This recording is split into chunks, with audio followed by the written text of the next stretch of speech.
ये आकाशवाणी रायपुर है। छत्तीसगढ़ी समाचार बुलेटिन के संग वसुधा सेन के जय जोहार। अब सुनो आज के प्रमुख समाचार। मुख्यमंत्री ह कलेक्टर एसपी कॉन्फ्रेंस में प्रदेश के खराब सड़क मन ला जल्दी बनाए के दिन निर्देश। मुख्यमंत्री ह राजस्व विभाग के समीक्षा बैठका में कहिन है कि 3 साल ले एक ही जगह में पदस्थ पटवारी मन के स्थानांतरण करे जाही और पैगंबर हजरत मोहम्मद के जन्मदिन ईद मिलादुन्नबी आज धार्मिक आस्था के साथ मनाए जाते। अब समाचार विस्तार ले। मुख्यमंत्री भूपेश बघेल ह प्रदेश के 6181 किलोमीटर खराब सड़क मन में जल्द पैच वर्क कर ओला ठीक करे के निर्देश दे हैं। ओमन किहिन कि दिसंबर 2022 तक सड़क मन ला गड्ढा मुक्त कर दे जाए। रायपुर में आयोजित कलेक्टर एसपी कॉन्फ्रेंस के दूसरैया दिन आज मुख्यमंत्री ह अलग अलग विभाग मन के कामकाज के समीक्षा करीन। ग्रामीण और पंचायत विभाग के समीक्षा करत हुए श्री बघेल ह किहिन कि खराब सड़क मन के मरम्मत बर प्रत्येक जिला के कलेक्टर मन मॉनिटरिंग करही। उमन किहिन की सड़क मन के गुणवत्ता से कोई समझौता नहीं होना चाहिए। उन्हें कृषि विकास और किसान कल्याण और जैव प्रौद्योगिकी विभाग के समीक्षा के दौरान मुख्यमंत्री ह राज्य में रासायनिक खाद में निर्भरता ला खत्म करे और जैविक खेती ला प्रोत्साहित करे में जोर दे हैं। उमन किहिन की जैविक खेती ला अलग अलग पैच में कराए के बजाय क्लस्टर में कराए जाना चाहिए। मुख्यमंत्री ह ग्रामोद्योग विभाग के समीक्षा के दौरान किहिन कि छत्तीसगढ़ में ग्रामीण अर्थव्यवस्था ला मजबूत करे बर ग्रामीण उत्पाद मन ला प्रोत्साहित करे और उनला बाजार मुहैया कराए के जरूरत है। मुख्यमंत्री ह किहिन कि जेन उत्पाद मन के ज्यादा मांग है उखर उत्पादन बर अधिकारी मन कार्य योजना तैयार करें। मुख्यमंत्री ह राजस्व विभाग के समीक्षा बैठका में किहिन कि 3 साल ले एक ही जगह में पदस्थ पटवारी मन के स्थानांतरण करे जाही। श्री बघेल ह राजस्व विभाग के ढीला कामकाज ऊपर नाराजगी जतईन। ओमन कलेक्टर मन ला राजस्व कामकाज ला दुरुस्त करे के निर्देश दिन। मुख्यमंत्री ह नामांतरण के लंबित प्रकरण मन के समय सीमा में निराकरण करे बर घलो किहिन। मुख्यमंत्री ह कलेक्टर और कमिश्नर ला नियमित रूप से तहसील कार्य मन के निरीक्षण करे बर किहिन। श्री बघेल ह शहरी क्षेत्र में पट्टा मन के नवीनीकरण शुल्क कम करे के निर्देश दीन। मुख्यमंत्री ह शुल्क के पुनरीक्षण करे बर घलो किहिन। ओमन राजस्व सचिव और कोंडागांव कलेक्टर ला जिला में बंदोबस्त सर्वे करे के निर्देश दीन। मुख्यमंत्री ह किहिन कि भ्रष्टाचार के शिकायत पाए जाए में सख्त कार्रवाई करे जाही। श्री बघेल ह अतिवृष्टि और अल्पवृष्टि से प्रभावित किसान मन ला राहत राशि दिलाए के निर्देश घलो दीन। मुख्यमंत्री ह कलेक्टर कॉन्फ्रेंस में राम वन गमन परिपथ में आवासीय व्यवस्था ला कार्यक्रम में जोड़े के निर्देश दीन। ओमन किहिन की आवासीय व्यवस्था होए ले पर्यटन ला बढ़ावा मिलही। ओमन पर्यटन स्थल मन में पर्यटक मन के रात्रि विश्राम बर आवश्यक इंतजाम करे के निर्देश दीन। एकर अलावा गंगरेल बांध में आईलैंड ला विकसित करे के निर्देश घलो दीन। मुख्यमंत्री भूपेश बघेल किहिन कि राज्य सरकार आदिवासी मन के हित और उखर उत्थान बर कृत संकल्पित है।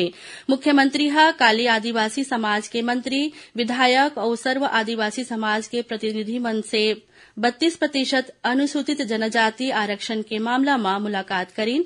यह अवसर में मुख्यमंत्री ह किहिन कि प्रदेश में आरक्षित वर्ग के कोनो प्रकार के नुकसान नहीं होवय।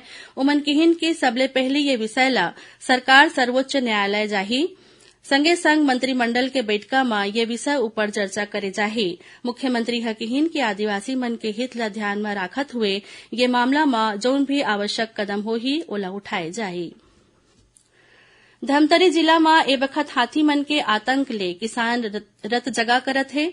उन्हें पाछू संझा हाथी के हमला में एक झिन ग्रामीण के मौत हो गए। मिले जानकारी के अनुसार कोहका निवासी ग्रामीण खेती किसानी के काम ले खेत गे रहिस। यही दौरान अचानक हाथी के हमला में ग्रामीण के मौका में ही मौत हो गए। उन्हें वन विभाग के अनुसार एकावरी के आसपास के जंगल मन में हाथी मन के झुंड विचरण करत है। एखर चलत किसान मन समय से पहली मक्का फसल के कटाई कर देवत है। गौरतलब है कि नगरी ब्लॉक के अंतर्गत अरसी कन्हार, खालगढ़, बोईरगांव, सनबाहरा, मांदागिरी, उजरावन, रिजगांव और खल्लारी गांव में किसान मक्का के खेती करत है। यही बीच वन विभाग के टीम हा खल्लारी क्षेत्र मार्ग ला सील कर दे है। वन परिक्षेत्र रिजगांव रेंज के अधिकारी कर्मचारी हाथी मन के झुंड ऊपर नजर रखे हुए है। छत्तीसगढ़ी समाचार बुलेटिन आप मन आकाशवाणी रायपुर ले सुनत हव। छत्तीसगढ़ के खबर ले है आपके वास्ता और खबर के विश्वसनीयता ले है हमार वास्ता।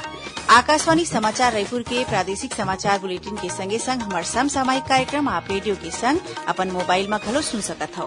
आकाशवाणी समाचार फेसबुक, ट्विटर और यूट्यूब में घलो हावय।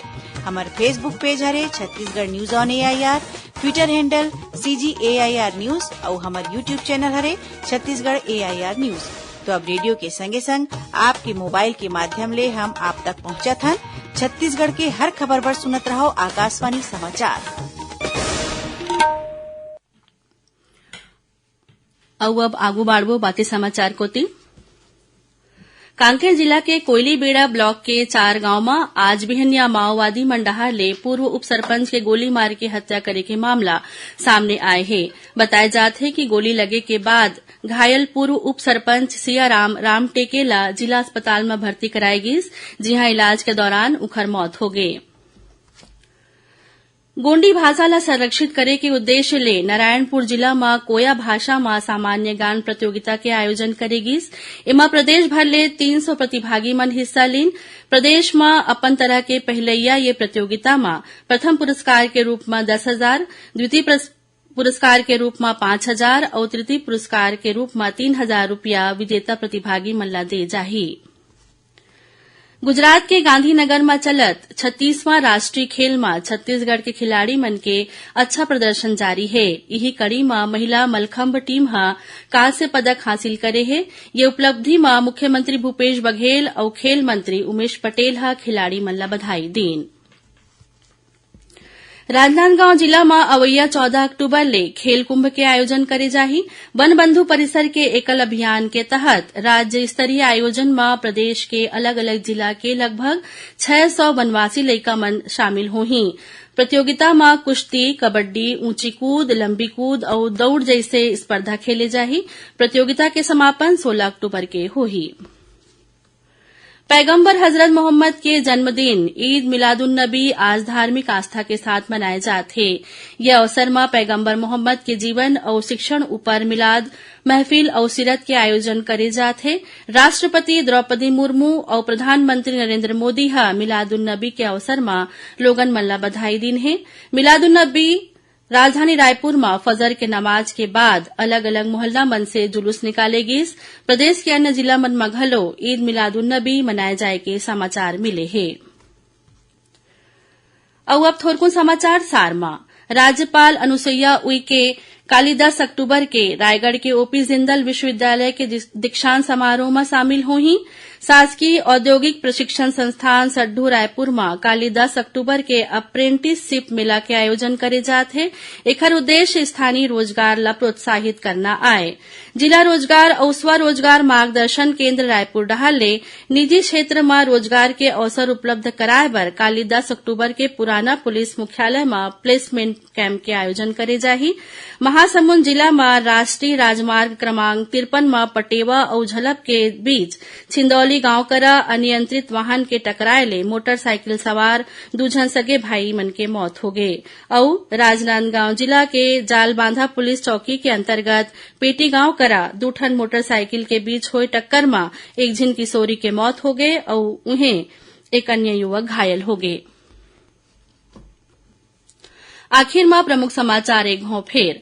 मुख्यमंत्री हा कलेक्टर एसपी कॉन्फ्रेंस में प्रदेश के खराब सड़क मन ला जल्दी बनाए के दिन निर्देश। मुख्यमंत्री हा राजस्व विभाग के समीक्षा बैठका मकिहिन की 3 साल ले एक ही जगह में पदस्थ पटवारी मन के स्थानांतरण करे जाही। और पैगंबर हजरत मोहम्मद के जन्मदिन ईद मिलादुन्नबी आज धार्मिक आस्था के साथ मनाए जाते।